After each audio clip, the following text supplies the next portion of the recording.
Hello बच्चों, welcome back to this PYQ series. बच्चों, अब एग्ज़ाम के लिए ज़्यादा टाइम हमारे पास है नहीं कि हम उधर उधर ज़्यादा देखें, ठीक। तो उससे बेहतर होगा कि अभी तक हम जो भी पढ़े हैं उसका एक रिवीजन करें। रिवीजन मीन्स PYQ सीरीज़ के तौर पे हम उसको रिवीजन करें, क्वेश्चन प्रैक्टिस करें, उसी से मेरा रिजल्ट हो सकता है तो अच्छा बने, ठीक। आइए इसको देखते हैं। जैसे कि यहाँ पे हमको द्विघातीय बहुपद का एक प्रॉब्लम दिया गया है, ठीक। तो सबसे पहले इसको सॉल्व कैसे करेंगे ये देखते हैं, ठीक। सबसे पहले क्वेश्चन देखते हैं। क्वेश्चन है द्विघातीय बहुपद x² + 7x + 10 के शून्यंकों को ज्ञात करें, ठीक। तो आइए इसको कैसे सॉल्व करेंगे। शून्यंक मतलब कि वो वैल्यूज हमको निकालना है, वो वैल्यूज लाना है जो इस पॉलिनोमियल में रखने पर इस पॉलिनोमियल का वैल्यू 0 हो जाए, समझे। शून्यंक मतलब ऐसा कुछ होता है। तो आइए मानते हैं, माना px = x² + 7x + 10। बच्चों हम इसे ना गुणनखंड विधि से इसका शून्यंक निकालेंगे। तो इसका हमको निकालना है px = 0, ठीक। डेट इज मतलब ये हो गया हमारा कि x² + 7x + 10। आप लोग को दिख तो रहा होगा, दिखने में कुछ प्रॉब्लम है। एक मिनट, यहाँ पे लाइट रिफ्लेक्शन हो रहा है, यहाँ पे देख लिए। x² + 7x + 10 = 0, ठीक। तो आइए आगे सॉल्व करते हैं। इसको हम गुणनखंड विधि से करेंगे। गुणनखंड विधि में बच्चों होता है कि आपने ऐसा देखा होगा, यहाँ पे देखिए हम कुछ आपको बताते हैं, थोड़ा ध्यान दीजिएगा। ax² + bx + c = 0, ऐसा आपने एक फॉर्म्स देखा होगा। ये पोलिनोमियल का फॉर्म्स है, मतलब इसको क्वाड्रेटिक इक्वेशन बोलते हैं। तो यहाँ पे हम जब इसको गुणनखंड विधि से सॉल्व करेंगे तो हम करते हैं कि a और c को मल्टीप्लाई करते हैं। तो यहाँ पे देखिए a की जगह पे मेरे पास 1 है और c की जगह पे 10 है, ठीक। a c को मल्टीप्लाई किए, उसके बाद हम a c को मल्टीप्लाई करने के बाद जो मिलता है उसका हम फैक्टर करते हैं। ऐसे दो फैक्टर में बांटते हैं, जिसको मान लीजिए यहाँ पे प्लस साइन है, दोनों का साइन प्लस है, तो हमको जोड़ के यहाँ पे जो नंबर है इसके बराबर लाना है, ठीक। तो यहाँ पे हमको दिया गया है x² + 7x + 10। तो जब हम a और c को मल्टीप्लाई करेंगे तो हमको आएगा 10। 10 को ऐसे दो भाग में बांटना है जिसको जोड़ने पे हमको 7 लाना है। तो हम ऐसे कर सकते हैं, 10 का दो ऐसा फैक्टर बनाएंगे, एक 2 बना सकते हैं, एक 5 बना सकते हैं। देख रहे हैं आप, ज़्यादा साइड हो जा रहा है, ठीक। तो एक 2 हो सकता है, एक 5 हो सकता है। तो हमको ऐसे दो फैक्टर में इसको जोड़ के हमको 7x बनाना है, ठीक है। देखिए कैसे करेंगे। x² प्लस यहाँ पे 2x + 5x, 2x + 5x 7x, और ये 2 × 5 = 10 आ जाता है हमारा, ठीक, = 0, ठीक। अब देखिए आगे x² नहीं, यहाँ पे देखिए इसके पास x² है। x² का मतलब होता है x × x, ठीक, ऐसा होता है। तो हम यहाँ पे x × x है, इसका मतलब इसके पास 2x है और इसके पास भी 1x है। तो हम 1x कॉमन ले सकते हैं। जब हम कॉमन ले लेते हैं तो इसके पास 1x बच जाता है, x² वाले के पास 1x बचता है। 2 के पास से हमने x ले चुका है, ठीक। 2x के पास से हमने x ले चुके हैं, तो यहाँ पे बचा 2। अब फिर यहाँ पे देखिए, यहाँ पे 5x है + 10 है, ये टर्म्स देखिए, ठीक। एक मिनट, ये वाला टर्म्स देखिए, ये वाला इतना यहाँ पे है कि 5x + 10 है। तो 10 को हम यहाँ पे ऐसे लिख सकते हैं, 5 × 2 लिख सकते हैं ना, मतलब कि 10 को हम 5 × 2 के टर्म्स में लिख सकते हैं। तो यहाँ से हम +5 कॉमन ले लेते हैं। तो ऐसे +5 कॉमन लेने से यहाँ पे हमको x बचेगा, यहाँ पे +2 बचेगा, = 0। अब हम क्या करते हैं कि अब हम पूरा इस टर्म्स में से, हम ऐसे ही बता रहे हैं, बताने के लिए ऐसे कर रहे हैं, लाइन नहीं खींचना है आप लोग को। इस टर्म्स में से हम x + 2 कॉमन ले लेते हैं। x + 2 कॉमन ले लिया यहाँ से, तो यहाँ पे बच रहा है x और यहाँ पे बच रहा है +5, ठीक। ऐसे करके मेरा 2 ये फैक्टर के फॉर्म में आ गया। अब ये पोलिनोमियल px = 0 है, तो ये 0 तब होगा जब x प्लस 2 इक्वल टू 0 और x प्लस 5 इक्वल टू 0 होगा।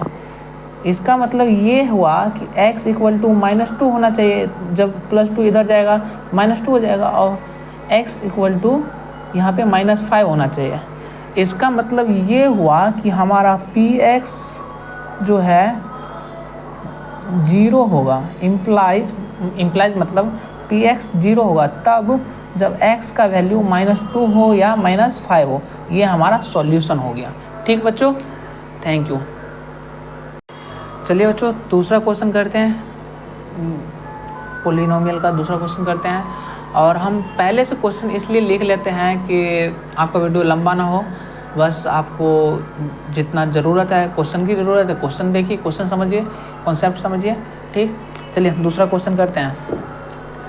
दूसरा क्वेश्चन है कि k के किस मान के लिए समीकरण 2x² plus kx plus 3 equal to 0 के मूल बराबर है। ठीक, हो सकता है आप लोग को मेरा राइटिंग समझने में थोड़ा दिक्कत हो तो हम बोल देते हैं, समझ लीजिएगा।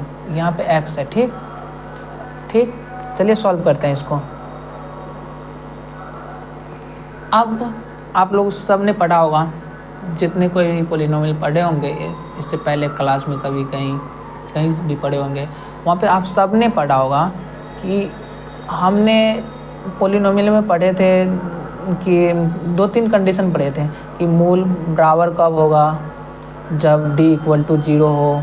ठीक, मूल रियल कब होगा, जब d ग्रेटर देन 0 हो। मूल इमेजिनरी कब होगा, जब d लेस देन 0 हो। अब आप बोलिएगा d क्या होता है, इतना तो आप सब ने पढ़ा होगा।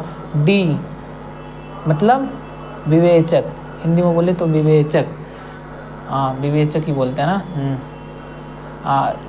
जिसका फार्मूला क्या होता है, b² - 4ac। ठीक, ये होता है ना। तो आइए, ये सब तो हो गया, आगे देखते हैं इसको सॉल्व कैसे करना है। तो हमको दिया गया है गिवन मतलब दिया, हिंदी में लिखिए, दिया है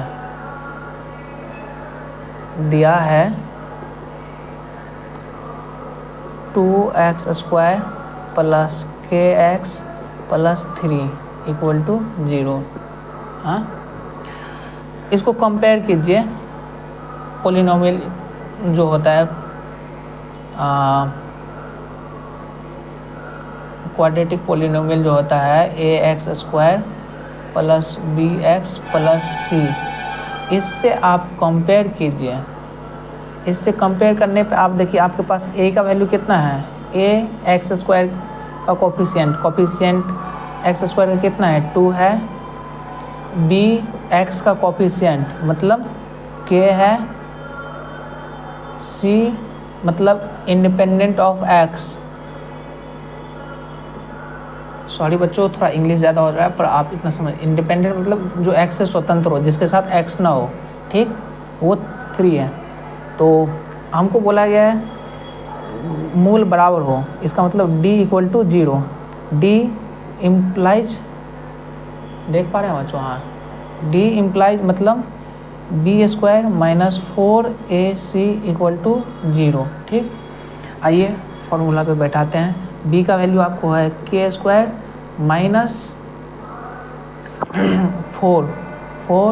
a की जगह पे मेरा 2 है, c के जगह पे 3 है, इक्वल टू 0। k² - 4 दूना 8 3 24,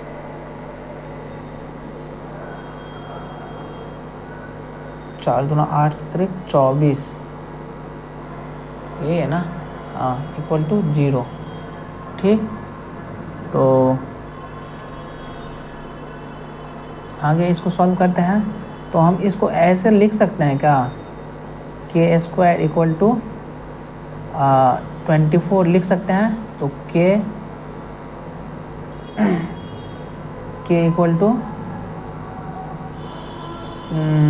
इक्वल टू लिख सकते हैं √24। दिख रहा है? सॉरी बच्चों, नहीं दिख रहा है, आप लोग बोलते नहीं हैं। ठीक, यहाँ तक दिख रहा है।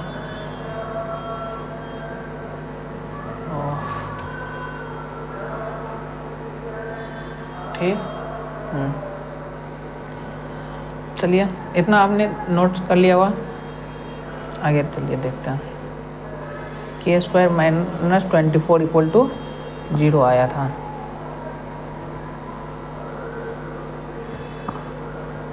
हम यहाँ तक पहुँच चुके थे, के स्क्वायर माइनस 24 इक्वल टू 0। ठीक, तो के स्क्वायर माइनस 24 इक्वल टू 0 है, तो इसको हम ऐसे लिख सकते हैं ना कि के स्क्वायर इक्वल टू 24। ठीक, तो के इक्वल टू रूट अंडर 24 का हम फैक्टर करें तो कितना आएगा, 4 गुना 6। के इक्वल टू रूट अंडर 4 गुना 6, 4 के लिए 2 निकल जाएगा, तो के इक्वल टू हो जाएगा प्लस माइनस 2 रूट 6। तो मेरा यही आंसर हो गया। ठीक, थैंक यू बच्चों। चलो अगला क्वेश्चन अपने लोग करेंगे इस सीरीज में। चलिए बच्चों तीसरा क्वेश्चन शुरू करते हैं।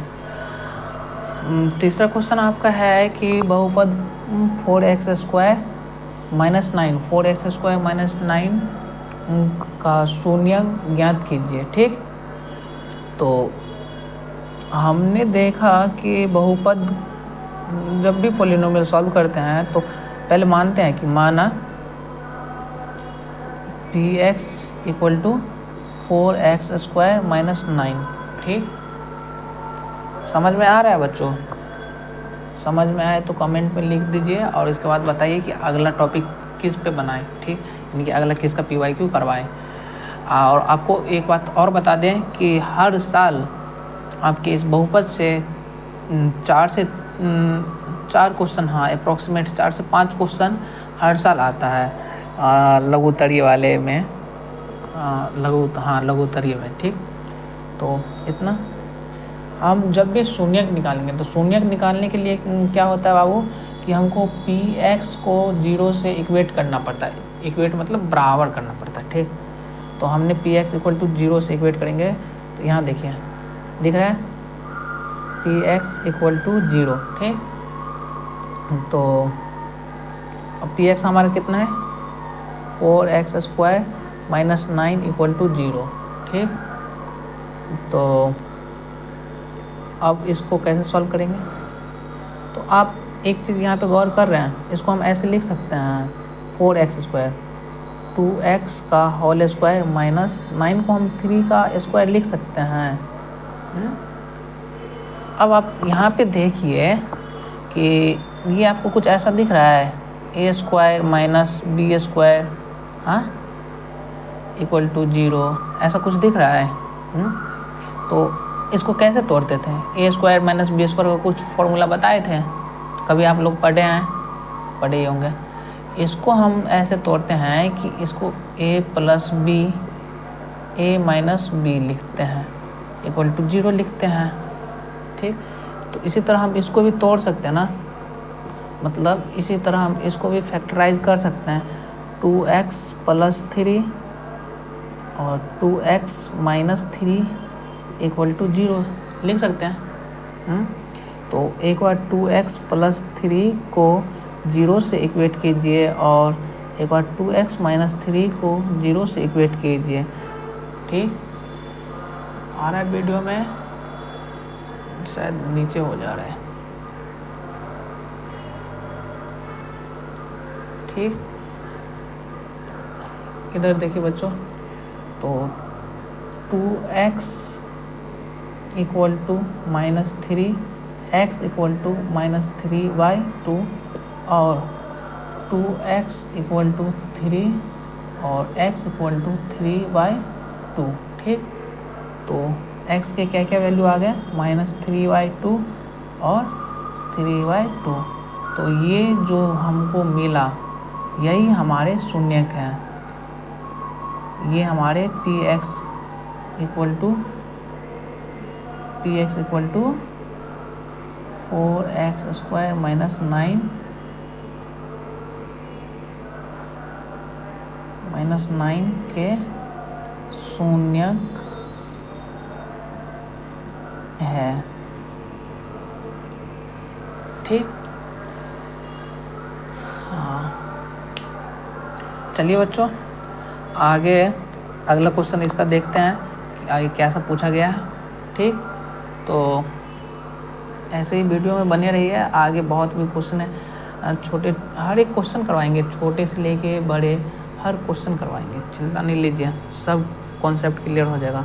आप सब अच्छे स्कोर कीजिएगा बोर्ड में, हमको इतना पता है। बस आप जुड़े रहिए मेरे साथ बने रहिए। ठीक है बच्चों, अगला क्वेश्चन चलिए बच्चों, क्वेश्चन नंबर 14 सॉल्व करते हैं। आप लोग कह रहे थे कि इतना आसान क्वेश्चन, देखिए एक अच्छा क्वेश्चन भी आ गया। ये आपके 2 नंबर में पूछे गए हैं लघु उत्तरीय में। इसको सॉल्व करते हैं और देखते हैं कि कैसे सॉल्व करेंगे। ठीक, आपको क्वेश्चन दिया गया है, थोड़ा मेरा राइटिंग पर नहीं जाइएगा, थोड़ा राइटिंग ख़राब है, बस आप मेरे बोले हुए शब्द पे को सुनिए और समझने का कोशिश कीजिएगा। दिखाइए कि 9x², ये मेरा 9 है, ठीक मतलब 9 ऐसे लिखते हैं हम। 9x² - 7x - 2 = 0 के मूल वास्तविक होंगे। ठीक, तथा मूल्यों को ज्ञात करें। ठीक, हमको ये भी बताना है कि इनके मूल्य जो होंगे रियल होंगे, वास्तविक मतलब रियल होंगे, और फिर उसके बाद हमको उसको फाइंड भी करना है। फाइंड मतलब निकालना भी है। ठीक, थोड़ा बहुत इंग्लिश सीखिए इसके साथ साथ सॉल्यूशन, क्योंकि आगे अगर आप लोग साइंस लेते हैं, इंजीनियरिंग की तरफ जाते हैं, पॉलिटेक्निक करेंगे, उधर आपको सब कुछ इंग्लिश में मिलेगा। ठीक, हमको खुद हिंदी लिखने में थोड़ा प्रॉब्लम होता है। 1 मिनट बच्चों, दिया क्या है हमको, px = 9x² - 7x - 2, 9x² - 7x - 2 = 0। ठीक, इनके मूल निकालना है। मूल निकालने के लिए सबसे पहले बच्चों हम फैक्टराइजेशन करेंगे, पर ठीक है फैक्टराइजेशन तो करके भी हम मूल निकाल सकते हैं, पर यहाँ पे बोल रहे हैं कि हमको ये दिखाना है, प्रूव करना है कि इनके मूल वास्तविक होंगे।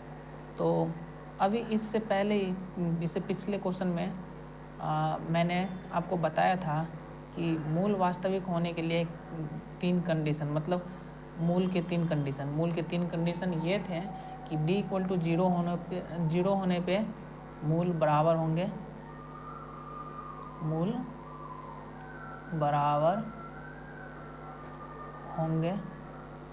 ठीक, मूल वास्तविक होने के लिए d = >0 होना चाहिए था। मूल वास्तविक होंगे,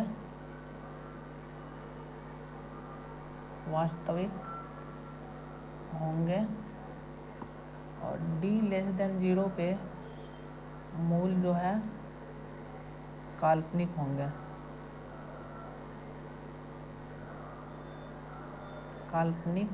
होंगे।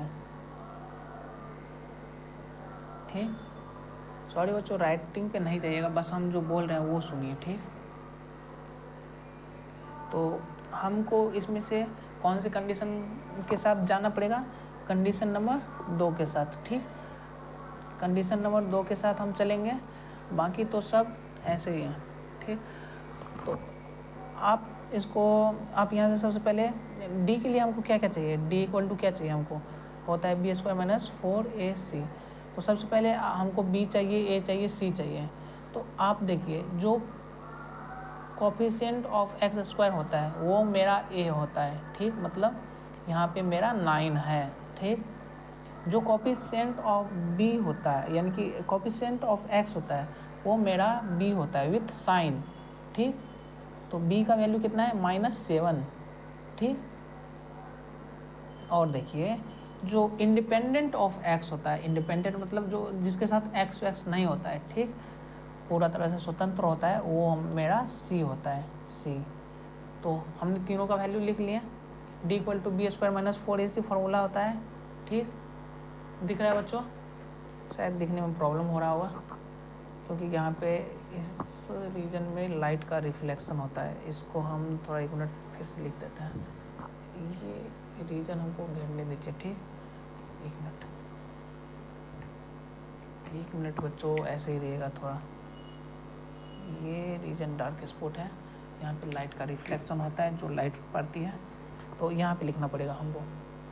d इक्वल टू होता है बी स्क्वायर माइनस 4ac। ठीक, इस वाले फॉर्मूला पे हम बैठाते हैं तो क्या होगा, b का वैल्यू कितना है, -7 का स्क्वायर। ठीक, माइनस 4 इंटू a का वैल्यू कितना है 9 इंटू c का वैल्यू कितना है 2। ठीक, 7 का स्क्वायर 49 माइनस 9 दूना 18 दूना 36। ठीक, तो कितना हो जाएगा 4 30 9 13 डी का वैल्यू 13 आया। तो जहाँ पे जो कि ग्रेटर देन 0 है। ठीक, इसका मतलब मेरा मूल अतः दिख रहा है बच्चों, सॉरी नहीं दिख रहा है, यहीं तक दिखता है। कितना क्या करे बाबू, बहुत एडजस्ट करना है। देखिए यहाँ पे देखिए, तो d इज ग्रेटर देन 0 है, अतः मूल वास्तविक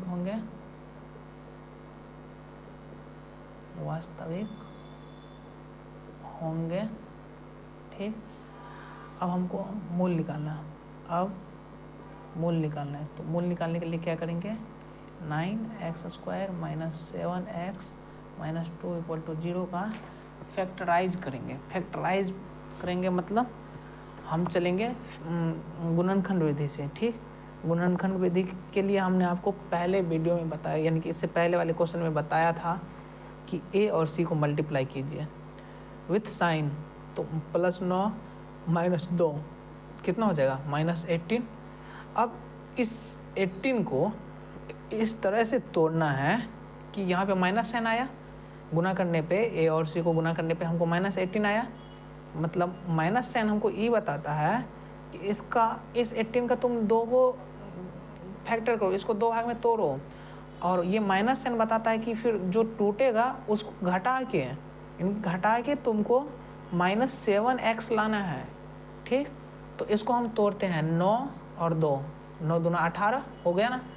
अब देखिए हमको -7 लाना है, जब भी यहाँ वाला साइन हमको देखना है, -7 लाना है, मतलब हम बड़े वाले को माइनस कर देते, छोटे वाले को प्लस रखेंगे तो ओवरऑल माइनस आ जाएगा। ठीक, तो इसको देखिए कैसे तोड़ेंगे, 9x square minus 9x plus 2x। देखिए 9x minus 9x plus 2x minus 7x minus 2 equal to 0। दिख रहा है यहाँ तक? ठीक, अब शायद नीचे आपको ना दिखे, नहीं दिख रहा है, इधर आते हैं।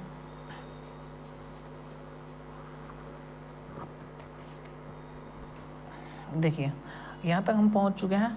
अब यहाँ पे आप देखिए, इनके पास भी 9 है, इनके पास भी 9 है, इनके पास एक्स स्क्वायर हमने आपको बताया था, एक्स स्क्वायर मतलब होता है x इंटू एक्स, मतलब 2x। ठीक, तो इनके पास 2x है, इनके पास 1x है, हाँ है ना। तो हम करते क्या हैं, यहाँ से 9 कॉमन ले लेते हैं, दोनों के पास 9 है, ये दोनों पेयर में देखिए 9 है, इनके पास एक्स स्क्वायर है, इनके पास x है, तो x ले लेते हैं। ठीक, अब इनके पास देखिए क्या बचा, इनके पास बच्चा है x, और यहाँ पे क्या बच गया आपको -1। ठीक, अब देखिए ये पेयर हमने सॉल्व कर लिया, 1 मिनट, हमने ये पेयर इतना सॉल्व कर लिया अभी। ठीक, अब हमको अगला ये वाला पेयर देखना है। ठीक, इस पेयर में आप देखिए 2 है यहाँ पे, 2 इनके पास भी है, तो हम 2 कॉमन ले सकते हैं। कॉमन मतलब जो दोनों के पास में हो उसमें से कॉमन ले लीजिए। ठीक है, 2 इनके पास x है पर इनके पास x नहीं है, तो हम x कॉमन ले सकते हैं, नहीं x कॉमन नहीं ले सकते हैं। अब देखिए आपके पास क्या बचा है, x माइनस क्या बचा है, इनके पास क्या बचा है -1। और ये देखिए आफ्टर कॉमन लेने के बाद ये दोनों फैक्टर सेम होना चाहिए, जितना यहाँ पे बच रहा है उतना ही यहाँ पे बचना चाहिए, इक्वल टू 0। ठीक, समझ पा रहे हैं? एक मिनट बच्चों, ठीक है, आगे देखिए, आगे समझ में आ जाएगा। यहाँ पे है कि अब देखिए यहाँ से x+1 और यहाँ से x+1 फिर से कॉमन ले लेते हैं, x+1 कॉमन ले लिए। अब इनके पास बच गया 9x और यहाँ पे बच गया +2 = 0, ठीक। तो अब देखिए 9x+1 × 9x + 2 = 0 है। ये 0 कब होगा? जब x+1 = 0 होगा, या फिर 9x + 2 = 0 होगा। और x+1 कब 0 होगा? जब x = -1 होगा। 9x + 2 कब 0 होगा? जब 9x = -2 होगा, x = -2/9 होगा। एक मिनट, शायद आपको प्रॉब्लम हो, -2/9 होगा, ठीक। दिख रहा है? नहीं दिख रहा है? हाँ दिख रहा है, ठीक है। ठीक है बच्चों, इधर तो आप नोट कर लिए होंगे। रिसोर्सेज की कमी है थोड़ी, बोर्ड छोटी है इसलिए बार बार मिटाना पड़ रहा है। हाँ, तो x का क्या क्या, यानी कि px = 9x² - 7x - 2 = 0 के मूल x = -1, -2/9 है। ये हमारा आंसर है, ठीक। चलिए इसी के साथ ये क्वेश्चन भी समाप्त हुआ। अब अपने लोग अगले क्वेश्चन की तरफ बढ़ते हैं। चलिए बच्चों, क्वेश्चन नंबर 5 सॉल्व करते हैं। 4 तक हमने सॉल्व कर ही लिया था, ठीक। अब देखिए आपका क्वेश्चन है कि द्विघातीय बहुपद 2x² - 8x + 6 के शून्यंकों का योग एवं गुणनफल ज्ञात कीजिए, ठीक। सॉल्यूशन में देखिए कैसे करेंगे सॉल्यूशन। मेरे राइटिंग से आप लोग परेशान ज़रूर हो रहे होंगे, पर आप बने रहिए मेरे साथ, कॉन्सेप्ट आपको बढ़िया जाएगा, आप बहुत कुछ सीखिएगा, ऐसे ही बने रहिए। दिया है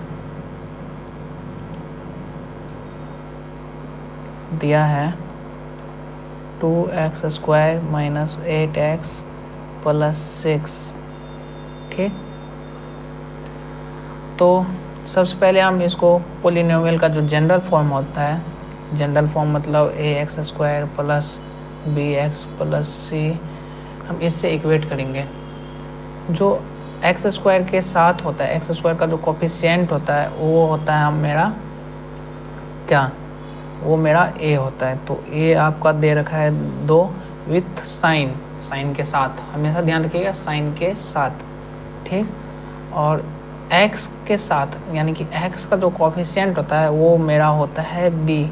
तो b आपका दिया है -8, ठीक। और ये देखिए c, मतलब जिसके पास x हो ही ना, x से जो स्वतंत्र हो वो होता है मेरा c, ठीक। c 6 है। हमको निकालना है शून्यंकों का योग और शून्यंकों का गुणनफल, ठीक। तो हमने पढ़ा था, जब आप जो मेरा पहला वीडियो नहीं देखे होंगे वो मेरा पहला वीडियो जाके देख लीजिएगा, जिसमें हम बहुपद के बेसिक के बारे में बताए थे, ठीक। वहाँ पे आपको हर एक कॉन्सेप्ट क्लियर हो जाएगा, ठीक। और चलिए आगे बढ़ते हैं।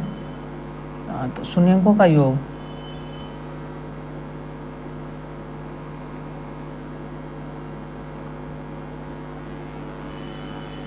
शून्यंकों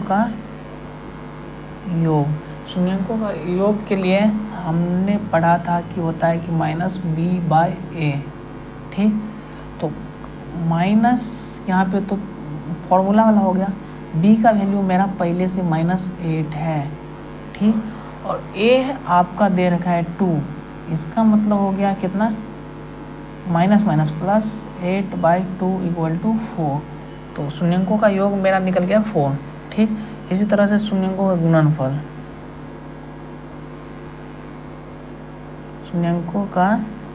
गुणनफल, ठीक। ये होता है बाबू c/a मतलब जो मेरा c का वैल्यू दिया है c 6 और a का वैल्यू 2, जो कि 3 निकल गया। तो यहाँ पे देख लीजिए कि शून्यंकों का योग मेरा 4 है और शून्यंकों का गुणनफल मेरा 3 है। आपका क्वेश्चन यही था। ये क्वेश्चन यहीं पे समाप्त होता है। चलिए अगला क्वेश्चन अपने लोग देखते हैं कि आगे क्या सब पूछा गया है। चलिए बच्चों क्वेश्चन नंबर 6 करते हैं। क्वेश्चन नंबर 6 आपका दिया हुआ है कि एक द्विघातीय समीकरण ज्ञात करें जिनके शून्यंकों के योग और गुणनफल हमको दिया हुआ है। ठीक, तो आपने पढ़ा था, आप मेरे पिछले वाले वीडियो जाके देख लीजिए, आप उसमें देखेंगे और समझेंगे कि हमने बताया है कि जब हमको शून्यंक दिया हो या शून्यंकों का योग या गुणनफल दिया हो तो हम किस तरह से निकालते हैं समीकरण, द्विघातीय समीकरण निकालते हैं। ठीक, एक द्विघातीय समीकरण ज्ञात कीजिए जिनके शून्यंकों का योग और गुणनफल दिया गया है। ठीक, तो सॉल्यूशन द्विघातीय समीकरण, द्विघातीय समीकरण का वो फॉर्मूला होता है एक्स स्क्वायर माइनस शून्यंकों का योग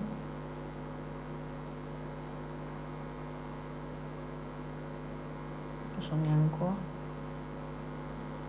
का योग गुणा एक्स प्लस शून्यंकों का गुणनफल।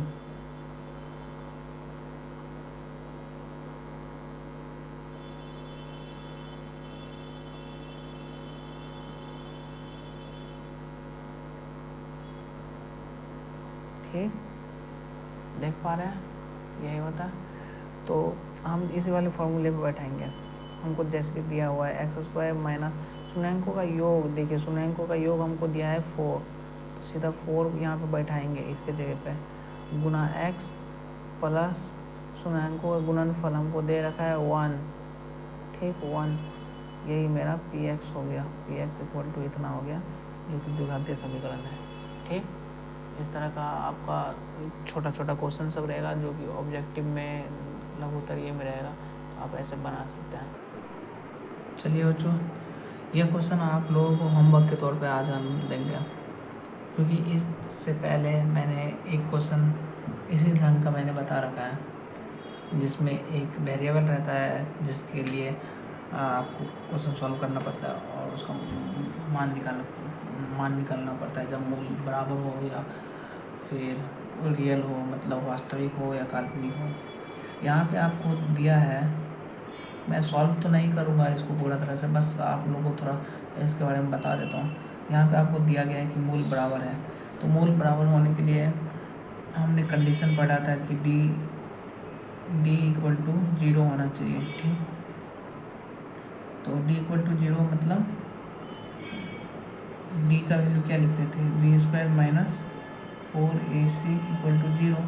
ठीक, तो यहाँ पे देखिए हमको ये अभी क्वाड्रेटिक की तरह नहीं दिख रहा है। सबसे पहले इसको क्वाड्रेटिक की तरह बनाना पड़ेगा, उसको फॉर्म में लाना पड़ेगा जहाँ से हम ए बी सी ये सब फाइंड करेंगे। ठीक, तो सबसे पहले यहाँ पे ये देखिए जो दिया गया क्या है P X minus 2 plus 6 equal to 0।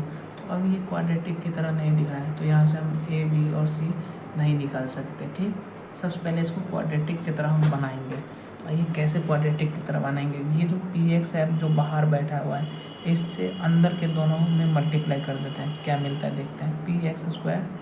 ठीक, उसके बाद माइनस 2px ठीक प्लस 6 मिला, ठीक इक्वल टू 0, ऐसा मिल रहा है हमको।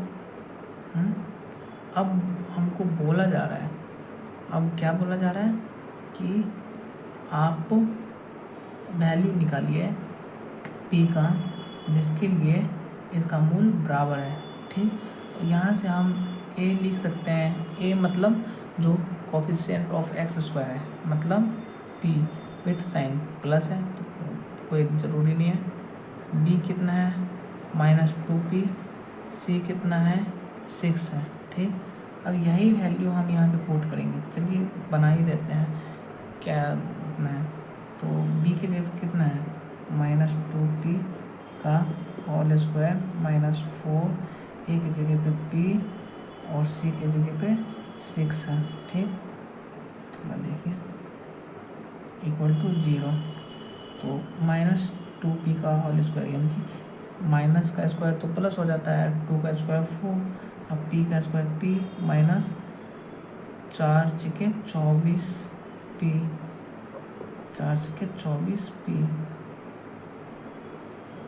Equal to 0। ठीक, यहाँ से हम p कॉमन ले सकते हैं, 4p कॉमन ले सकते हैं। ठीक, यहाँ से हम 4p कॉमन ले सकते हैं। अब आप बोलिएगा कि एक p कॉमन लेके उधर भेज दीजिए तो p, तो एक मूल हमारा ऐसे 0 हो जाएगा।